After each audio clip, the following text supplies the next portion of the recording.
अस्सलाम वालेकुम। आज का हमारा टॉपिक है variance and standard deviation for individual series. पिछले लेक्चर में हमने वेरिएंस और स्टैंडर्ड डिविएशन की इंट्रोडक्शन के बारे में पढ़ा था कि वेरिएंस क्या होता है और स्टैंडर्ड डिविएशन क्या होता है।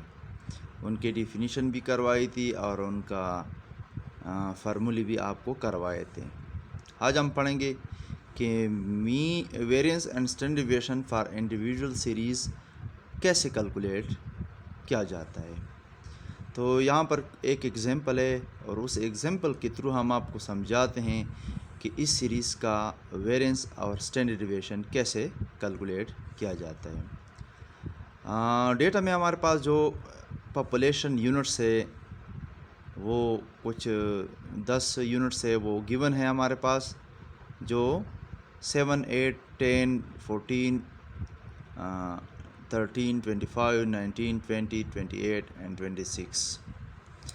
क्या कैलकुलेट करना है हमने? वेरिएंस कैलकुलेट करना है और साथ साथ स्टैंडर्ड डिविएशन कैलकुलेट करना है इस डेटा के लिए। पहले हम एक टेबल बनाते हैं और टेबल के थ्रू हमने क्या करना है, वेरिएंस और स्टैंडर्ड डिविएशन को कैलकुलेट करना है। तो एक कलम बनाते हैं हम पहला, और सीरियल नंबर का जो ऑब्ज़र्वेशन की तादाद के लिए हम बनाते हैं, जो सीरियल नंबर है 1, 2, 3, 4, 5, 6, 7, 8, 9, 10। ऑब्ज़र्वेशन हमारे पास कितने हैं? 10 है। अब ये ऑब्ज़र्वेशन जो हमारे पास गिवन है ये तरतीब से नहीं है, रॉ डेटा है।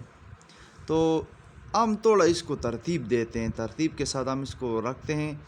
तो 7, 8, 10, 13, 14, 19, 20, 25, 26, 28, ये 10 ऑब्ज़र्वेशन है जो हमारे पास इस सीरीज़ के लिए गिवन है। अब हमने क्या करना है, हमने इनका स्क्वायर कैलकुलेट करना है। तो 7 square 49, 8 square 64, 10 square 100 and 13 square 169, 14 square 196 and 19 square 361 and 20 square is equal to 400, 25 square is equal to 625 and 26 square is equal to 676 and last जो वैल्यू है 28 है, उसका स्क्वायर क्या बन रहा है? 784। अब हमने क्या करना है, एक तो हमने इस एक्स सीरीज़ का सम करना है जो हमारे पास 170 के बराबर आ रहा है। तो हमने दो तरीक़ों से क्या करना है, वेरिएंस और स्टैंडर्ड डिविएशन को कैलकुलेट करना है। कौन से तरीक़ों से? दो फार्मूलों के थ्रू हमने वेरिएंस और स्टैंडर्ड डिविएशन को कैलकुलेट करना है। तो एक सीरीज़ के लिए तो हम स्क्वायर लेते हैं, तो वो तो हम कैलकुलेट कर लेंगे। दूसरी सीरीज़ के लिए पहले हम मीन कैलकुलेट करें, इस सीरीज़ का मीन क्या है। तो इस सीरीज़ का मीन जो है ना, sum of x i divide by n है। सम ऑफ एक्स आई हमारे पास 170 है और टोटल नंबर ऑब्जर्वेशन हमारे पास 10 है। तो 170 को 10 पर डिवाइड करें तो हमारे इस सीरीज़ का मीन जो है ना, जो पॉपुलेशन मीन है, वो 17 के बराबर। हम क्या करते हैं, अब इस मीन को हम तमाम वैल्यू से क्या करते हैं, डिविएट करते हैं। 7 - 10, 7 - 17 तो -10, 8 - 17 तो -9, 10 - 17 तो -7। तो ये सारे डिविएशन हम करते हैं यहाँ तक और इनका सम भी 0 के बराबर होता है।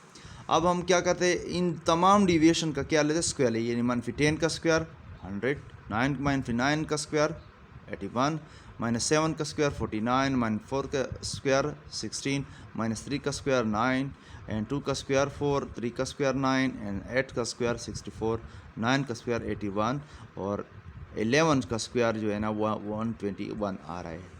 अब हमने क्या करना है, इस सीरीज़ का दो तरीक़ों से वेरिएंस और स्टैंडर्ड डिविएशन क्या करना है, कैलकुलेट करना है। तो पहला जो हमारे पास फार्मूला है वो है sigma square equal sum of x i मनफी mu whole square divide by n. अब सम ऑफ एक्स आई मनफी म्यू होल स्क्वायर ये हमारे पास 534 के बराबर है और सम ऑफ एन जो है ना वो हमारे पास ऑब्जर्वेशन 10 है। तो सम ऑफ 534 को हम 10 पे डिवाइड करते हो तो इस सीरीज़ का वेरिएंस जो है ना पहले फार्मूले के थ्रू वो है 53.4 और आल्सो इसका जो स्टैंडर्ड डिविएशन है वो इसका स्क्वायर रूट है, पॉजिटिव स्क्वायर रूट है। तो इसका हम क्या करते हैं, पॉजिटिव स्क्वायर रूट लेते हैं तो 53.4 का जब रूट लेते हैं तो ये 7.31 के बराबर आ रहा है। अब हमने क्या करना है, वही इस सीरीज़ के लिए जो वेरिएंस और स्टैंडर्ड डेविएशन कैलकुलेट कर वो दूसरे फार्मूले के थ्रू हम कैसे कैलकुलेट करते हैं। तो sum sigma square is equal sum of x i whose sum of x i square divide by n मनफी सम ऑफ एक्स आई और एन होल स्क्वायर। तो क्या है sum of x i square by n, वो हमारे पास 3424 के बराबर है, यानी 3424 के बराबर है। सम ऑफ एन 10 है तो हम इसको डिवाइड करते हैं, और सम ऑफ एक्स आई और एन जो है ना वो हमारे पास 170/10 होल स्क्वायर है। तो इसका जब हम करते हैं 3424 को 10 पर डिवाइड करते हैं तो 342.4, और इसका जो हमारे पास 100 कैंस तो 17 का जो हमारे पास स्क्वायर आ रहा है वो 289 आ रहा है। तो इसका वेरिएंस भी 53.4 के बराबर आ रहा है। और आल्सो अगर हम इसका स्टैंडर्ड डिविएशन कैलकुलेट करते हैं तो उसका इस वैल्यू का हमने क्या करना है, पॉजिटिव स्क्वायर रूट लेना है। तो पॉजिटिव स्क्वायर रूट जब हम इसका लेते हैं तो ये हमारे पास 53.4 का रूट लेते हैं तो ये 7.31 के बराबर है। तो इसका स्टैंडर्ड डिविएशन और इसका स्टैंडर्ड डिविएशन बराबर है। इसका वेरिएंस और इसका वेरिएंस ये भी आपस में बराबर है। तो आज के लिए इंडिविजुअल सीरीज़ के लिए वेरिएंस ऑफ स्टैंडर्ड डिविएशन कैसे कैलकुलेट किया जाता है हमने कैलकुलेट किया है। अगर किसी स्टूडेंट का कोई सवाल है तो हमें टेक्स्ट कर सकता है और वॉइस मैसेज कर सकते हैं। ओके, खुदा हाफिज़।